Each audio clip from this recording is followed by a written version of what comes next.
Hello guys, this is Atin Srivastav. Here I am with a new video lecture on off-page SEO technique, that is RSS feed. RSS feed, we all know, is basically used to get an update on the website content. But how to use it, how you can get basically latest update, that we're going to explore today. So quick recap what we had done earlier is a press release used to give their nature audience the latest updates on their website. The various techniques, how to do it, benefits have been discussed in the last lecture. Let's go ahead and discuss the RSS feed here. So RSS stands for Rich Site Summary, or really simple syndication. Help us to get useful update of a website on a single platform without even visiting the website.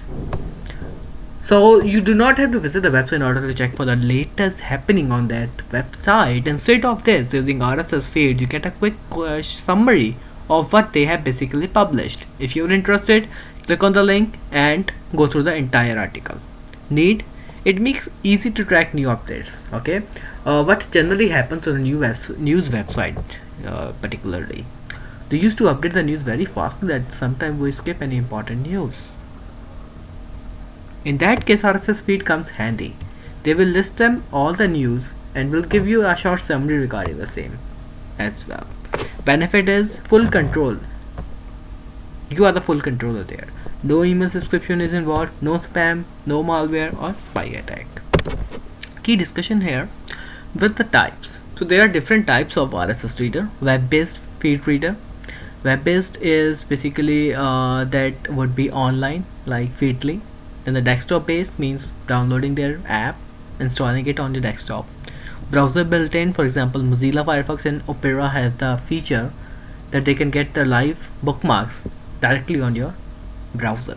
Okay, then the email-based, where they will be emailing you, look, this is what we have latest. Then the mobile-based means downloading basically the app of there, or you can visit the website via mobile as well. Okay, Feedly is the example that I have currently in my mind. So you can do it via Google Alerts as well. Basically, Google Alerts also provide you the same feature, same functionality like Feedly. But Feedly is much more convenient to use, that I will show you in the practical example. RSS feed using Feedly is a tool to get website new content update. We can categorize the content as well. Basically, if you are interested in a news, categorize into a news content category. Interested in sports, categorize into a sports category. It's available in both as a web version and mobile app version as well. So this was all about this. We're going to do a RSS feed on the next lecture on Google Alerts and Feedly. Stay tuned. Looking forward to your presence in the next lecture.